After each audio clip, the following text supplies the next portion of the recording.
¿Cómo estás, Mariana? Bien, ¿vos? Bienvenida, ¿eh? Gracias. Mucho para analizar de lo que está ocurriendo. Mucho. Pero antes mirá esta declaración. Mientras en Argentina muchos ciudadanos por los altos niveles de pobreza y desocupación no logran cubrir necesidades básicas, Lázaro Báez, que era Néstor Kirchner y Cristina Fernández, su familia, su entorno y los expresidentes eran la contracara del país, porque se enriquecían ilegalmente a costa de los magros recursos del Estado. Este monotributista, al concluir el segundo mandato de Cristina Fernández, era dueño de 415.000 hectáreas solo en la provincia de Santa Cruz. 415.000 hectáreas. Y para que se entienda bien la dimensión que queremos mostrar, la ciudad donde tiene asiento este tribunal, esto es la ciudad autónoma de Buenos Aires, tiene una superficie de 20.300 hectáreas. Lázaro Báez, su familia, su grupo empresario, en 12 años compraron el equivalente a 20 ciudades de Buenos Aires, señor presidente. Hablando de esto, Mariana, es parte de la agenda que viene, ¿no? Si querés retomamos un poco lo que hablamos con Luis, un minuto. ¿Cómo estás viendo vos el factor Milei? Es realmente interesante. Lo hemos charlado varias veces acá, ¿no? El tema del proceso, los procesos sociales en la Argentina, luego de un régimen político como el kirchnerismo. Y vos sabés que de algún modo lo adelantábamos, yo habiéndolo vivido en Santa Cruz, aún se mantiene en Santa Cruz, la persistencia de un régimen político de opresión, ¿no? Que en realidad lo que hace es utilizar todos los privilegios del sistema político, donde la mayor parte de los argentinos vieron, ¿no? Y muchos de ellos acompañaron esa expresión política, los vieron enriquecerse, los vieron utilizando esos privilegios, esta denominada casta, ¿no? Que dice Milei. Eso ha generado, por supuesto, un enorme desprecio y rechazo de los argentinos, ¿no? Y creo que la situación de la causa vialidad y la exposición de la riqueza gigantesca, el enriquecimiento enorme, ¿no? de la clase política kirchnerista y de los sindicalistas, los gremialistas, ha hecho que gran parte de una Argentina pobre, más del 50% de los argentinos y con muchas criaturas en situación de indigencia, sientan un enorme rechazo y hartazgo del sistema político. Ahora, también hay un tema que hay que analizar, ¿no? Porque sucede lo siguiente, esto es un proceso muy peligroso. Yo realmente no lo veo por un tema de preocupación electoral, sino por un tema de preocupación sociológica, te diría, ¿no? Es realmente muy peligroso. En el mundo se está estudiando cómo este tipo de procesos y este tipo de regímenes luego de algún modo se van hacia los extremos, ¿no? Y no terminan más que tomando algo que terminan reproduciendo lo mismo que padecen y crean otro tipo de verdugos, ¿no? Entonces van hacia iracundos que les proponen soluciones mágicas. Y el tema es el siguiente, ¿no? Yo me pregunto, porque es tan importante la complejidad de la Argentina, y más aún de lo que va a quedar de la Argentina, si es que algo queda a partir del 2023, que vos necesitas realmente una estructura, a pesar de todo, ¿no? Porque, ¿qué hace el tema de regímenes políticos como el kirchnerismo? Lo que hacen es decirte la política es mala, ¿no? Todos son iguales en la política y la política es mala. Y la realidad es que la herramienta, la disciplina política, que es la más extraordinaria, ¿no? Obviamente ha sido utilizada por algunos para fines propios, es la única herramienta que puede sacar adelante el país. Entonces, realmente necesitas una estructura política en un país tan dividido y tan fragmentado como este. Entonces, claro, sucede que está visto, ¿no? Todo el sistema político, que ciertamente hay un sector importante, ¿no? De la sociedad, de la clase política que se ha beneficiado, ¿no? De esta estructura de impunidad, no solo siendo parte del kirchnerismo, sino también garantizando la impunidad al kirchnerismo. Bueno, entonces, estos emergentes como Javier Milei expresan, y recién lo decían, ¿no? Porque luego del hartazgo, y eso yo se los contaba, que luego de la ira, del hartazgo, viene la tristeza, viene el dolor, Hoy viene la depresión, en la Argentina, ¿no? es desazón, esto lo dicen Sí. encuestadoras del kirchnerismo, del Sí. macrismo, bueno, imagino de la coalición también. Todo, exactamente, entonces es lógico, ¿no? Y eso expresa Javier Milei. Ahora, sin trayectoria, sin historia y sin memoria, no es más que una cáscara, una frágil cáscara vacía.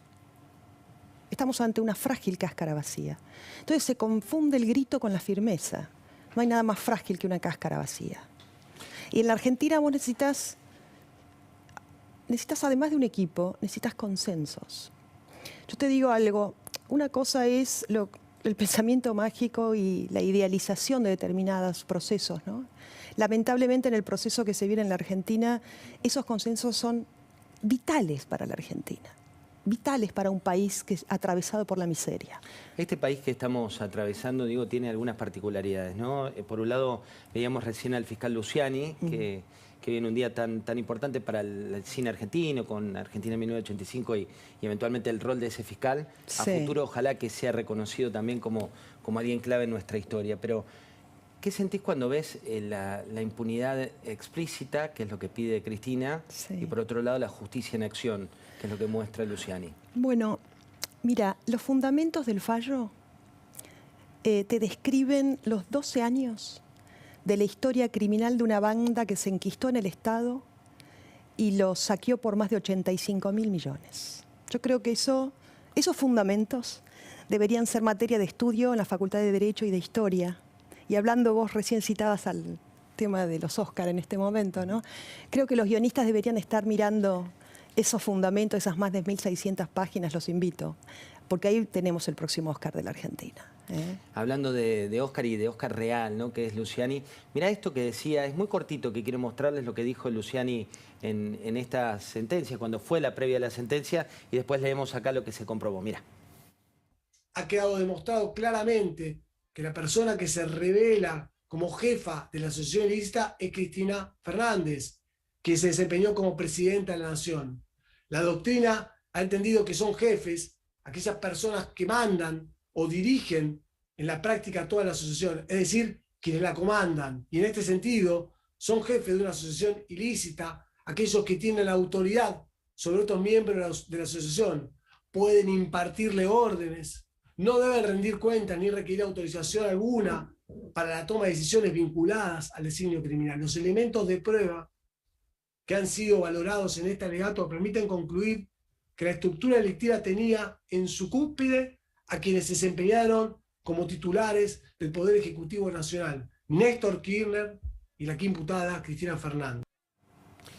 De ahí vamos a esto, que esto es lo último, ¿no? Se comprobó un interés manifiesto sobre el plan criminal de la por entonces presidenta de la Nación, Cristina Fernández de Kirchner, puesto de relieve a través de su participación en los beneficios económicos. ¿Esto es proscripción? ¿Esto es lawfare? No, bueno, de hecho, el tribunal también habló sobre eso, ¿no? No solo que remarcó la farsa del lawfare para intentar construir un relato, sino que además envió al Colegio Público de Abogados una denuncia, ¿no? por la incompetencia ética, ¿no? La verdad, el trabajo de los abogados de la vicepresidenta fue realmente espantoso, porque la verdad es que además de no haber hecho bien su trabajo, porque se les pasaron el tema de las transcripciones de las escuchas, de las que les habían conversaciones. Avisado, ¿no? Contarle a la gente por qué decir claro, que se pasaron. Claro, la verdad es que se les pasó.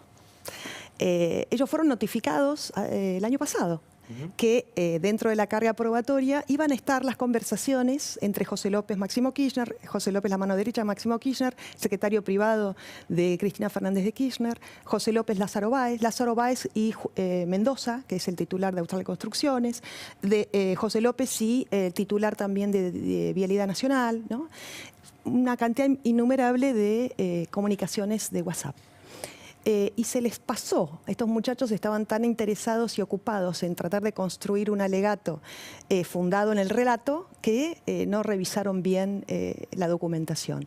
Y entonces, bueno, no les quedó mejor argumento que decir que había sido violada los procedimientos para dar garantías de un debido proceso y que no habían sido avisados. Bueno, eso no fue cierto, se les traspapeló, no lo vieron. Tremendo, ¿no? Si pagas un abogado de ese tamaño Exacto. Y se escapa... Sí, un horror. Pero bueno, más allá de estos datos de color, ¿no? Yo te digo, creo que estamos ante uno de los hechos más trascendentales de la justicia argentina de los últimos tiempos.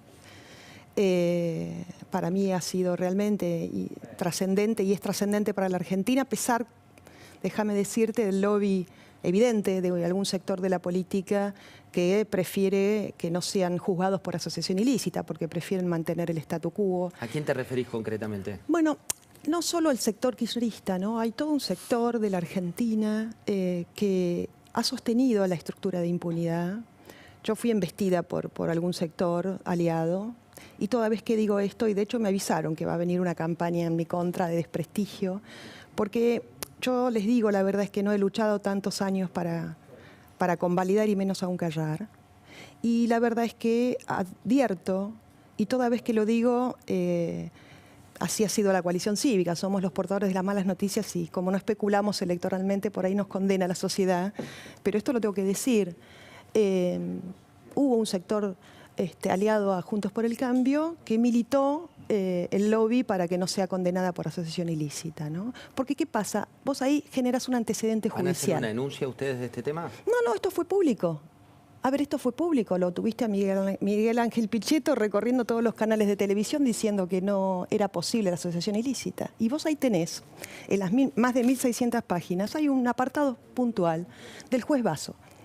Basso es el que sostiene que efectivamente fue una asociación ilícita y que la vicepresidenta es la jefa de la asociación ilícita. Yo lo invito a Pichetto y a todo su sector político que salió a embestirme luego que yo señalara esto, porque ellos salieron a militar esto, que lean al juez Basso, son solo 60 páginas. Ahí él lo que te explica es lo siguiente, te dice, la verdad que las exigencias para que se configure una asociación ilícita están sobradamente probadas.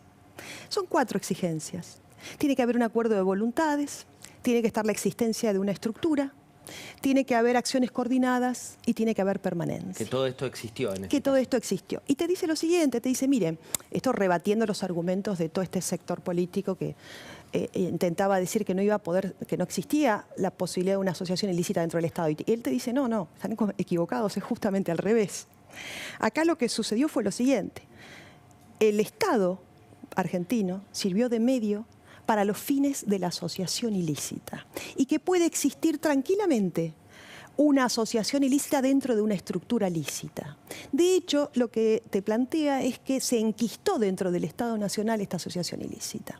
Y efectivamente, por los hechos por los cuales fueron juzgados, no fueron hechos aislados, sino que fueron sistémicos y sistemáticos. Que hubo una estructura, que hubo un plan orquestado, que se llevó adelante por más de 12 años, que efectivamente hablan de concierto de voluntades, donde tiene que haber más de 3 personas para la configuración de una asociación ilícita, efectivamente acá las hubo, y que acá no solo, fundamentalmente, ¿por qué? Porque estamos hablando de funcionarios que son los únicos que tienen acceso a los fondos públicos, que son en realidad el objeto de esta condena, ¿no? Estamos hablando de malversación de caudales públicos. Entonces, te describe todo esto, te describe además fundamentos jurídicos y te trae a colación y te cita a juristas muy importantes de la Argentina y del exterior. Y la realidad es que, nada, yo entiendo, ¿no? Este es un primer paso, pero es realmente importante que sean condenados por asociación ilícita, porque no solo para este gobierno, sino para los gobiernos venideros. Sí, queda como una prueba. Hablando de condena, miramos lo que decía el fiscal Luciani y después te cuento lo que pasó. Mirá estos 30 segundos. Señores jueces, este es el momento. ¿Es corrupción o justicia? Insisto, ¿es corrupción o justicia? Y ustedes tienen la decisión. Esta parte de Luciani, y también tenemos acá para mostrarte más, ¿no? Porque en las 1.600 páginas que uno recorre es casi, viste, adictivo ir leyendo sí. Qué es lo que ocurrió. Se comprobó, fíjense ustedes, la justicia, se verificaron de su parte llamativos y groseros aportes personales en la estrategia criminal, particularmente en la etapa conclusiva de la misma. Todo esto que le está pasando a Cristina, vos que la conocés muy, muy bien y la conocés de la raíz, ¿no? Como dice Alcona Damón, ¿qué le genera? Mira, yo creo que ya a esta altura de los acontecimientos tratar de analizarla, ¿no?, es irrelevante, ¿no? Yo en realidad me enfoco en lo que provoca una condena de este tipo para los argentinos y lo que le significa al país. Ellos ya son el pasado. Entonces yo me resisto en esta etapa de nuestra historia a tratar de seguir poniendo a determinadas personas que creo que ya han terminado su vida política con cierta relevancia, aún detentando el cargo que detentan, ¿no? Y además porque entiendo que estamos de algún modo haciéndole el juego electoral, donde hay un sector importante de la política que quiere mantenerla viva electoralmente, ¿no? ¿Para qué? Para polarizar, ¿no? Y para continuar con la ira, con el negocio de la ira en la Argentina. Mirá. Te lo digo yo que, mirá, la verdad es que he sido implacable en la lucha contra la corrupción. Pero entiendo que en esta instancia en la Argentina, una cosa es tener firmeza y ser implacable, y otra cosa es utilizar este tipo de cosas como un negocio en la Argentina. La única manera de que vos puedas salir de este círculo vicioso eterno, porque no era posible pensar que vuelvan al poder, entonces hay que revisar algunas cuestiones, no solo errores, sino cosas que se han propiciado para que de esa manera suceda. Cosas de fondo, ¿no? Ya el sistema en sí, que es eso que hoy observa un sector importante de la sociedad y que por eso era esto que charlábamos anteriormente, ¿no? El emergente Milei, que de alguna manera canaliza ese hartazgo, esa ira, ese cansancio y esa tristeza. Hablando de ira y de generar un negocio de la grieta, Martín Soria refutó la argumentación de la justicia. Mirá lo que decía. La verdad que podrían ahorrarnos todo este círculo y escribir en una sola hoja, en más de 1.600 páginas de nada, que a este Poder Judicial no le importan ni los hechos ni las pruebas, y que el objetivo realmente fue, es y será prohibir que Cristina vuelva a participar de la vida política o a ser presidenta de todos los argentinos. Esta es la realidad de lo que estamos viendo en este fallo del día. Uno escucha esto y también ves lo que está pasando a nivel nacional. La idea de hablar del gobierno en tercera persona, ¿no? Sí. Digo, yo la miraba el otro día con su clase de economía, después José Luis Espert nos va a analizar uno por uno los puntos de lo que decía. ¿Desde qué lugar? Bueno, en psicología quizás te podrían decir enajenación o está disociada, ¿no? Es patológico. Pero en política es gatopardismo. Es una estrategia extraordinaria que ha llevado eternamente adelante con mucha efectividad y eficiencia al peronismo. Siempre. ¿Y el rol de Máximo? Bueno, ya creo que desde que él renunció a la presidencia del bloque se empezó a deshacer, ¿no? Y creo que no pudo encontrar una identidad dentro de la política más que ser el hijo de la vicepresidenta. Lo intentó en algún momento, pero lamentablemente el acting, ¿no?, que tienen que llevar adelante para sostener un relato se les empezó a fugar y entonces se empezó a deshacer. Se deshilacha. Se deshilacha, claro. Entonces está totalmente desdibujado. Y creo que, bueno, como siempre, ¿no?, el peronismo está ahora de algún modo intentando ver cómo hace para salvarse. Entonces vas a ver algunos que te digan, yo nunca fui kirchnerista, como pasó en la época de Menem, nunca lo voté a Menem. Qué sé yo, es parte de la historia argentina y es parte de las estrategias que han llevado adelante eternamente el peronismo. Hablando de estrategias, si hay un animal político es Cristina Fernández de Kirchner. Sí. Y esto es lo que decía. Quiero ver si crees o no en la palabra de ella. No voy a someter a la fuerza política que me dio el honor de ser 2 veces presidenta y una vicepresidenta a que la maltraten en periodo electoral con una candidata condenada, con inhabilitación perpetua, con administración fraudulenta por el Estado, a mi administración fraudulenta por el Estado, y a estos, los amarillos, que nos dejaron 45.000 millones de dólares con el Fondo Monetario Internacional, se pasean orondos en los aviones de Clarín. Bueno, no voy a ser candidata. Es más, una muy buena noticia para usted, Manieto. ¿Sabe por qué? Porque el 10 de diciembre del 2023... no voy a tener fuero, no voy a ser vicepresidenta, así que le va a poder dar la orden a sus esbirros de la Casación y de la Corte Suprema que me metan presa. Sí, pero mascota de usted, nunca, jamás, ¿entiende? Nunca, jamás. No voy a ser candidata a nada, ni a presidenta, ni a senador. Mi nombre no va a estar en ninguna boleta. Termino el 10 de diciembre y me vuelvo como me volví el 10 de diciembre del 2015 a mi casa. Me vuelvo a mi casa. Si ella no es candidata a nada, ¿no es candidata a nada? Probablemente. Si no es candidata a nada, ¿qué significa para el Frente de Todos? Bueno, una preocupación. De hecho, están intentando ahora ver cómo hacen para ponerle subtítulos a lo que dijo, ¿no? Y están tratando de traducirla en distintos idiomas. Fue clara, pero no por este tema, sino porque claramente no te gana un balotaje.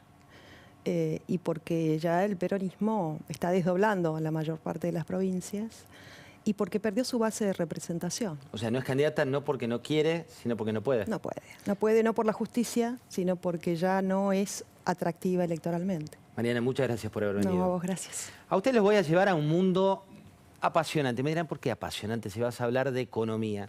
Bueno, vamos a hablar con José Luis Espert, pero de esa clase magistral